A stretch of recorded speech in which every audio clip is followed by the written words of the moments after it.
Bonsoir à tous, ici c'est Serge Kidembe du www.jctume.com et bienvenue à vous, membres de la communauté élargie du www.jctume.com, peu importe que vous nous suivez sur LinkedIn, YouTube, Patreon ou sur notre site internet, je vous souhaite à tous la bienvenue. Nous sommes le dimanche 24 novembre 2024 en soirée et dans cette session d'analyse, on va passer en revue un point qui est super important, c'est la hausse des marchés qui est survenue post-élection états-unienne et la victoire de Donald J. Trump, président-élect, enfin président élu. Et il sera le 47e président des États-Unis. 46e, c'était Joe Biden, mais faut pas oublier que le 45e président, c'était également Donald J. Trump. Premier mandat, donc Trump 1.0, c'était entre 2016 et 2020. Trump 2.0, maintenant, ce sera entre 2024 et 2028. Et cela, vous avez vu, ça a généré pas mal d'optimisme et d'euphorie dans les marchés financiers. Et donc ici, en prenant un peu de recul, on a laissé, on va dire, les marchés se refroidir un peu, notamment toute cette ivresse générée par le président Donald J. Trump. Eh bien, c'est pas fini. Les marchés continuent leur momentum super haussier. Il y a toujours du FOMO, pas mal d'euphorie et d'optimisme. Eh bien, c'est normal. Vu que les marchés ont en mémoire, si je peux dire ça comme ça, la mémoire historique de ce que l'administration Trump 1.0 a donné. Et donc, dans cette session d'Intel public, on va revenir sur quelques points que j'ai préparés pour vous. Donc là, vous allez voir défiler à l'écran quelques graphiques, donc lorsque ce sera nécessaire. Et donc, commençons par passer un point clé en revue. Donc là, vous avez vu l'intitulé, c'est Trump et le bull market. Super important comme l'affiche l'image. Et en évidence, on a mis le BTC en évidence, et bien le secteur tech aux États-Unis. Donc c'est un point qui est super important. Donc commençons par cela. Et qu'est-ce qu'on peut constater? Donc la victoire de Donald Trump lors de l'élection présidentielle de 2024 a eu un impact significatif sur les marchés financiers. Et donc là, voici quelques points clés. Petit 1, augmentation des actions. Donc là, momentum haussier, bull run. Les principaux indices boursiers américains, tels que le Dow Jones, le S&P 500 et le Nasdaq, ont atteint des niveaux records. Les investisseurs sont optimistes quant aux promesses de réduction d'impôts et de dérégulation. Et ça, c'est un point qui est très important. En anglais, on appelle ça le Trump Trade, du moins dans les cercles pro de Wall Street et Global Wall Street, on parlait beaucoup du Trump Trade. Donc, durant la phase des élections, donc la campagne électorale plutôt, il y avait le fameux Trump Trade et le fameux Harris Trade. Qu'est-ce que ça veut dire? Si l'un ou l'autre était victorieux, il y a tout un lot de secteurs et d'industries qui allaient bénéficier de cette élection. Donc là, comme vous voyez ici, donc réduction d'impôts, mais surtout au niveau de la dérégulation. Donc si on dérégule d'un côté, on va réguler de l'autre. Maintenant, des secteurs vont bénéficier de la dérégulation et d'autres non. D'où bien on s'attend à ce que ces actions s'apprécient. Donc ça, c'était un point clé. Donc il y avait les deux forces dans les marchés, le Trump Trade et le Harris Trade. Résultat des élections, Donald J. Trump l'a remporté et donc clairement, c'est le Trump Trade qui continue. Il y a eu deux phases. Bien les mouvements ont anticipé les résultats et donc le jour des résultats, il y a eu une phase de distribution, donc là de prise de bénéfices et ensuite continuité. Donc il y a les fameux patrons que vous voyez là. Et d'un autre côté, au niveau du Harris Trade, ce trade-là, beaucoup étaient du mauvais côté du trade, donc on l'a court-circuité, on l'a coupé. Tout simplement, c'est ça. Donc avec des pertes ou légers bénéfices. Mais bien n'oubliez pas. Vous voyez que ça, c'est bien pour les narratifs, c'est bien pour les news, c'est bien pour les médias SP, Bloomberg, CNBC, etc. Mais n'oubliez pas quelque chose, regardez l'historique des marchés financiers, peu importe l'administration, peu importe le président, que ce soit démocrate ou républicain, qu'on fait les marchés financiers à la hausse. Ça, c'est un point clé. Maintenant, c'est à nous, notre travail en tant qu'analyste et gestionnaire de nos propres portefeuilles, et donc CIO, donc chef de nos investissements, responsable de nos investissements, nous devons faire quoi? Tenter de mettre la main sur les prospects qui vont générer du alpha. Donc, le marché, quelle direction? Clair et net, c'est un bull market. Ensuite, quels secteurs vont cartonner? On a déjà quelques petites idées. Au sein de ces secteurs, quelles sont les industries qui vont cartonner? Les sub-industries et l'action ou l'actif qui va générer du alpha. C'est ça, notre travail. Vous voyez que ça, c'est super important. Donc là, je me suis longuement étendu sur le premier point. Passons au deuxième point. Les secteurs bénéficiants. Donc là, le secteur de l'énergie, des services financiers, de la technologie ont enregistré des gains substantiels. Les entreprises comme Tesla et Nvidia, entre autres, ont vu leurs actions augmenter de manière notable. Donc là, j'avais déjà anticipé ce point. Troisième point, volatilité du marché. bien que la réponse initiale a été positive, chose que l'on voit, il y a des inquiétudes concernant les risques politiques, notamment en matière de tarifs commerciaux, donc c'est un point qui est très important, et de déficit budgétaire. Maintenant, ça c'est les États-Unis par rapport aux autres nations avec lesquelles elle fait du business, et on pense notamment à la zone euro, et bien à la Chine. Et vous voyez que lorsqu'on parle de volatilité, maintenant, les marchés ont en mémoire ce que ça a donné l'administration Trump 1.0. Donc, il était très actif sur Twitter, qui aujourd'hui s'appelle X, et pas mal d'éléments comme ça. Et on a vu que lorsqu'il tweetait, donc pour dire ça comme ça provoquait de la volatilité. Ou lorsqu'il commentait quelque chose concernant un organe ou une institution clé, donc là, la Federal Reserve, la trésorerie ou quoi que ce soit, ça générait des mouvements dans les marchés. Ou lorsqu'il parlait de ses homologues d'autres États ou d'autres nations, ça générait de la volatilité. Donc ça, c'était un point clé. Donc c'est ça qu'on va devoir jouer. Donc là, c'est un retour de volatilité. Mais n'oubliez pas que la volatilité, c'est une arme à double tranchant. La clé pour nous, c'est de savoir la dompter. Donc les insiders du jcitune.com savent exactement de quoi je parle. Nous tirons avantage de la volatilité et on tente de surfer les vagues au bon moment. Et bien après, réellement, des analyses qui sont très rigoureuses et avoir mis la main sur des prospects, donc à fort potentiel haussier si la direction est haussière. Bien si on parle de bull market, clairement, on va la jouer à la hausse. Donc ça, c'est un point clé. Poursuivons. 4. Impact mondial. Les marchés émergents, comme les Philippines, ont enregistré des baisses en raison de la réaction des investisseurs à la possibilité d'une protectionnisme accru aux États-Unis. Donc ça, c'était très, très important, enfin, d'une politique, protectionniste accrue aux États-Unis. Donc le fameux MAGA, Make America Great Again, donc là, America First, et ça, c'était un point clé. Et bien avec cela, vous devez mettre cela en relation avec les tarifs, etc., pas mal de points comme ça. Donc tout ça, c'est un élément clé. Donc on a vu méga hausse des États-Unis, méga demande pour le dollar, et clairement les monnaies d'autres nations, les devises plutôt revues à la baisse, et quelques indices. Donc là, comme l'indice des pays émergents, par exemple. Ça, c'est un point clé. On regarde par exemple des paires dollars face au peso mexicain, voilà. Et tout ça, rappelez-vous, c'est la mémoire historique, ce qui s'est passé durant le premier mandat, donc le Trump 1.0. Dernier point, c'est une situation dynamique et les effets à long terme dépendront de la manière dont les politiques de Trump se dérouleront. Et donc maintenant, c'est à vous poser des questions par rapport à cela, d'avoir toutes les cartes, donc là, tous les outils nécessaires pour analyser les marchés correctement et tenter de trouver des bons prospects. Ou si vous êtes déjà dans les marchés, continuez à bosser afin de sécuriser vos gains. C'est un point qui est super important et savoir, jusque quand ou jusqu'où pourront se hisser ou monter, jusqu'où iront les marchés. Poursuivons maintenant, deuxième point, donc là, quelques graphiques que vous allez voir défiler. Donc moi, sous les yeux, ici, j'ai un graphique du NFIB, Small Business Optimism. C'est très important. Durant le premier mandat de Trump, là, il y avait un secteur clé des marchés qui avait réagi énormément. C'était quoi? C'était les small business. Pourquoi? Parce que Trump avait promis, même pas promis, durant sa campagne, il parlait de baisser les taux d'intérêt, enfin pas les taux d'intérêt, excusez-moi, baisser les taxes. Et ça, c'était quelque chose de super important pour les small business. Vu qu'il était America First, il a favorisé les business qui opèrent au sein des frontières américaines. Et lorsqu'on parle de small business, ce sont les PME.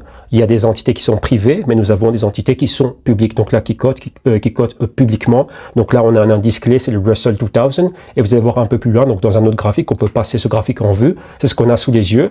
Vous voyez qu'au côté du BTC, on a les small caps qui ont cartonné énormément. Donc là, sous les yeux, nous voyons par exemple que le Dogecoin a pris 127%. C'est le grand gagnant. Petite parenthèse et petite histoire, vous voyez que le symbole de Doge, c'est DOGE, et Elon Musk et Ramaswamy sont à la tête du DOGE, c'est le Department of Government Efficiency. Et bien, c'est le même symbole que le Doge, et donc là, ça réagit énormément. Vu le rôle important qu'a joué Elon Musk dans ces élections présidentielles, et bien, Elon Musk, c'est moi je l'appelle le parrain puissant du Dogecoin, les marchés n'avaient pas besoin de plus que cela pour exploser la hausse, et vous voyez que le Doge est la crypto clé. Ok, donc Bitcoin, c'est la crypto, si vous voulez, qui a la meilleure infrastructure, l'infrastructure la plus sophistiquée, je parle bien au niveau des cryptos, donc options, futurs, dérivés, ETF, etc. Donc c'est normal qu'elle accapare les couvertures. Pourquoi? Parce que les pros de Wall Street, voilà ce qu'ils regardent. Ok? Avant d'arriver au Dogecoin, Solana et tous les autres, c'est d'abord le BTC. Et maintenant, il y a beaucoup de spéculations quant à quelles seront les prochaines cryptos à être Wall Streetisées, comme je le dis bien. Donc là, clin d'œil aux insiders du jcitune. Regardons maintenant ce qui se passe. Donc comme on a vu ici, on a le Dogecoin qui a cartonné, donc près de 130%. La date clé que vous voyez ici, c'est depuis le 5, donc la nuit où les élections, on a eu le résultat des élections. Donc du 5 novembre au 22 novembre, donc vendredi 22 novembre, méga hausse. Bien les cryptos continuent de cotiser, mais bon voilà, là c'est pour avoir le calendrier et les horaires Wall Street. Vous avez Nvidia qui est monté, donc là un petit 2%. Le IWM, c'est l'ETF du Russell 2000 qui est monté d'un peu moins de 8%. BTC qui est monté de 40%. maintenant. Tesla, cet actif est monté de 40%, le Doge, on a cité, qui est monté de 130%, et le dollar est monté de 4%. Donc rappelez-vous, dollar, exposé au dollar, pourquoi? Pour être exposé à l'économie américaine. Poursuivons, autre graphe, là, on a parlé, si vous voulez, des actifs qui jouent le rôle d'indice. Vous voyez qu'on utilise beaucoup le BTC comme indice au sein du GCTUM. Maintenant, regardons d'autres actifs clés. Donc maintenant, allons dans les secteurs. Vous voyez que dans notre note introductive, rédigée grâce à Copilot, donc là, grâce à la IA, on a parlé pas mal. On a fait un résumé, on a dressé un tableau de l'effet Trump, tout simplement, c'est ça. Et là maintenant, ce qui est écrit, maintenant nous l'avons vu maintenant avec quelques graphiques. Donc ça nous a permis d'aller un peu plus loin et de comprendre, d'avoir un visuel par rapport à tous ces points. Regardons maintenant ce qui se passe. Donc là, on a les secteurs clés. Donc le XLK représente le secteur tech. Si vous voulez, c'est un autre proxy pour le Nasdaq 100. Et comme on le voit ici, le XLK est monté de 4,35%. Le IBIT, donc IBIT, ça c'est l'ETF spot Bitcoin de BlackRock. Et vous voyez que là, il est monté énormément. 47%. Donc au niveau des ETF, c'est l'ETF qui a le plus, qui a le mieux performé. Vous avez le WGMI, donc le We're Gonna Make It de Valkyrie qui a été racheté par CoinShares. Ça c'est un crypto asset manager et ils ont un ETF qui est basé sur les mineurs Bitcoin. Et comme vous voyez ici, deuxième super performeur, non loin des 37%. Donc vous voyez que dans la note introductive, on parlait de dérégulation et Trump, vous avez vu qu'il a clairement et publiquement, comment dirais-je, apporter son soutien et vocaliser son soutien au Bitcoin et à cette industrie. Donc lorsqu'on parle de dérégulation, là on regarde on regarde la SEC, on pense à Gary Gensler, vous avez vu qu'il a tweeté très récemment, donc là si vous n'avez pas suivi l'actualité, on va dire qu'il a xé, ou il a tweeté récemment pour dire que tiens, le jour de l'inauguration, c'est le 20 janvier, il va abandonner son poste comme SEC Chair. Et Trump est déjà à la recherche, comment dirais-je, de candidats. Et on parle et on spécule sa nomination d'une avocate qui est pro-crypto. Enfin, une avocate crypto, évidemment, qui est pro-crypto. Et ce serait elle qui pourrait être à la tête de la SEC. Mais néanmoins, quoi qu'il en est, il avait déjà dit durant la campagne qu'en day one, il allait virer Gary Gensler et il allait mettre en place des régulations qui sont pro-crypto. Donc maintenant, vous comprenez les effets dans les marchés. Et ce qu'on a vu dernièrement avec le BTC CEIC pour atteindre des niveaux super hauts, il y a l'effet Trump, il y a l'effet SEC, mais il y a eu surtout le lancement des options sur l'ETF spot de BlackRock, le fameux IBIT, donc le IBIT. Très important tout cela et ça a généré beaucoup d'engouement. Oui, ici j'ai pas le temps de m'élargir et de rentrer en profondeur dans certains points, c'est ce que nous faisons et cette Intel est réservé aux insiders, c'est ce qu'on fait au quotidien et on a compris exactement pourquoi c'était monté énormément. Et ça va continuer, du moins, vous allez le voir, je vais commenter, du moins durant les 2 premières années du deuxième mandat du président élu Donald J. Trump.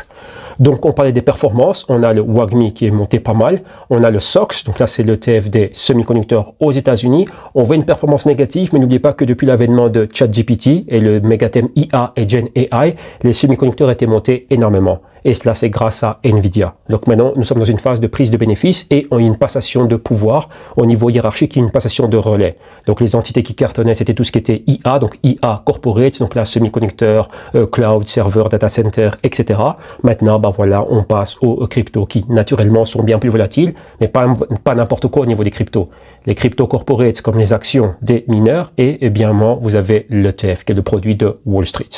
Poursuivons, regardons ce qui se passe au niveau du XLV, ça c'est le secteur des soins de santé, donc là le Big Pharma si vous voulez, et donc là c'est négatif, et donc pense à quoi? À quelques nominations que Trump a faites, et là on peut penser à régulation pour ce secteur, et d'un autre côté des régulations, par exemple pour les cryptos. Donc là vous voyez en gros cette balance, comme elle est en train de se jouer. On a le XLI. Donc là, c'est le secteur industriel, ça c'est très cyclique. Si on a Trump qui est là, il y a de l'optimisme pour l'économie américaine. Donc là, le côté industriel est très cyclique, donc sensible à tous ces changements et ces variations. Donc là, voilà en gros ce que cela reflète. Et on a le KRE. Le KRE, c'est l'indice des banques régionales. Et un point que je n'ai pas commenté, je pense que c'est le secteur financier. Et ça, c'est un secteur aussi qui cartonne pas mal, mais plutôt le secteur des, l'industrie des banques régionales. Ce sont les plus petites banques, et ces plus petites banques, si vous voulez, de ces banques régionales, elles offrent des services financiers aux PME. Donc rappelez-vous ce qu'on a vu en début de session, le MAGA, c'est principalement les grands bénéficiaires, ça va être les PME américaines.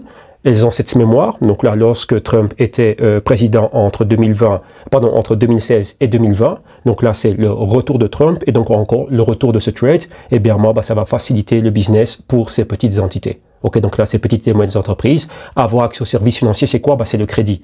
Et ça aussi, ça nous renvoie dans le champ de la Federal Reserve. Donc là, les taux d'intérêt. Donc vous voyez que maintenant, toutes les planètes sont alignées pour, si vous voulez, ça c'est le côté macro qui soutient. Ok, donc là qui soutient l'aspect micro. Donc l'aspect micro, c'est la hausse des marchés. On a décortiqué quelques secteurs, indices, etc. Et le background macro est favorable à cela. Mais il y aura de la volatilité. Là, c'est par rapport à tout ce qui va se passer au niveau extérieur et comment est-ce que Trump et son administration, comment ils vont pouvoir exécuter tout cela.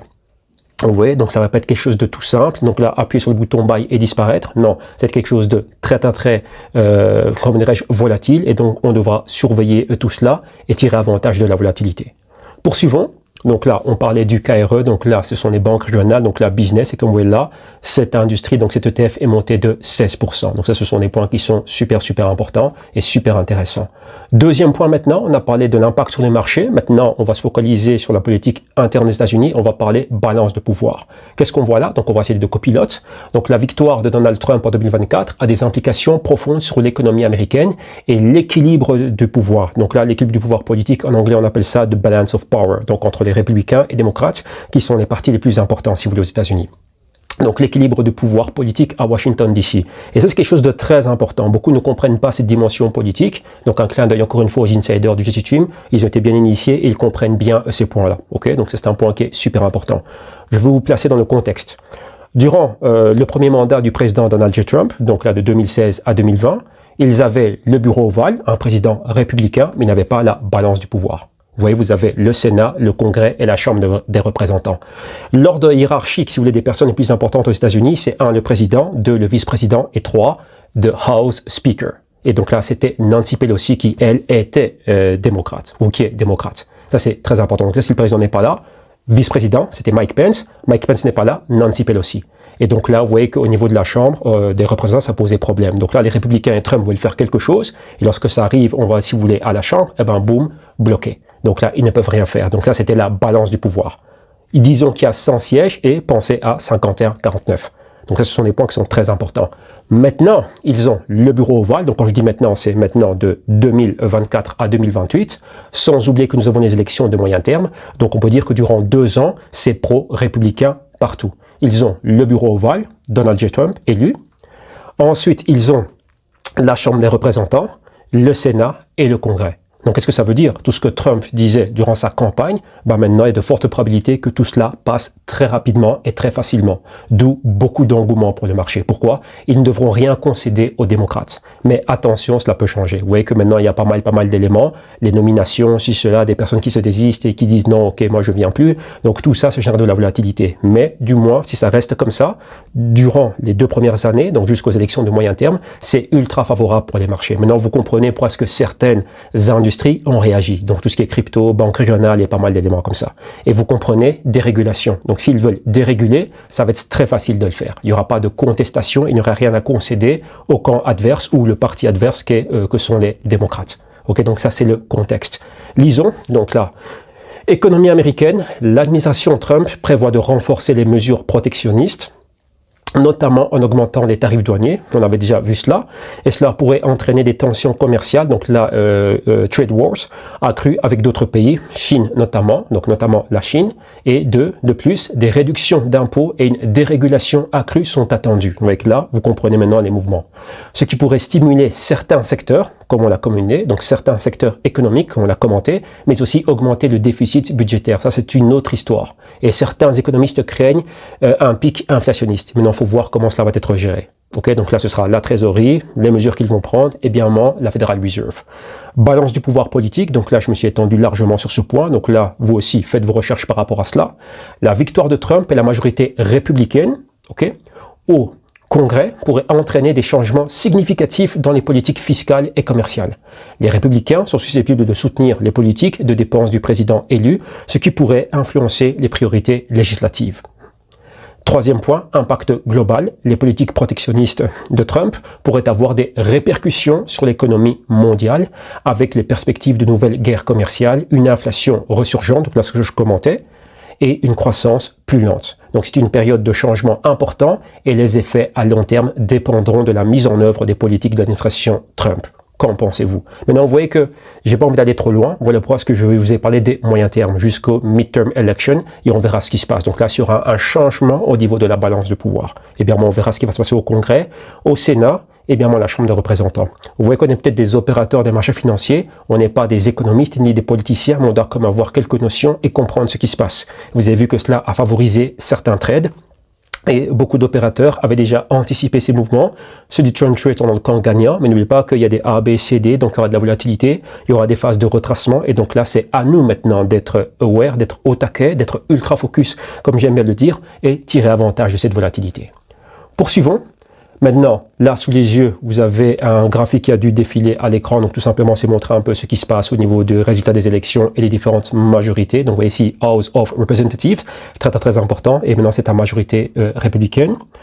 Maintenant, là, vous voyez un point qui est très important. Ça, c'est, vous avez à l'écran ce qu'on appelle le United States Federal Corporate Tax Rate. Vous voyez l'année 2016. Et bien, lorsque Trump a fait passer ses taxes, donc impôts, taxes corporate, pardon, de 35% à 21%. Et dans certains cas, certains secteurs, etc., pourront, comment dirais-je, bénéficier encore d'avantages, d'avantages fiscaux. Donc, c'est des points qui sont super intéressants. Rappelez-vous que ça aide certains secteurs et certaines industries. Et le dernier point que j'ai commenté, ça c'est Jerome Powell et la Fed. Un point qui était très intéressant. Avant les élections, on parlait beaucoup de Nvidia, de la Wall Streetisation du Bitcoin. J'insiste bien sur le point Wall Streetisation du Bitcoin via les ETF et d'autres éléments comme ça. Et ça, c'était les éléments qui dominaient, si vous voulez, les marchés. Du moins, si on parle du crypto market et si on parle des marchés en général, où on avait la Fed aux côtés de Nvidia et tout le côté IA. Et au fur et à mesure qu'on se rapprochait des élections, ça commençait à basculer. Donc, imaginez qu'il y avait un podium. Donc là, le trio de tête, médaille d'or, c'était la Fed, ou le thème IA. Donc, oui, c'était entre médaille d'or et médaille d'argent. Donc, la première place et deuxième place. Et troisième place, on peut dire, on peut placer d'autres points que j'ai commentés maintenant. Maintenant, depuis que nous avons les élections, maintenant, l'élément clé, maintenant, c'est Jay Powell.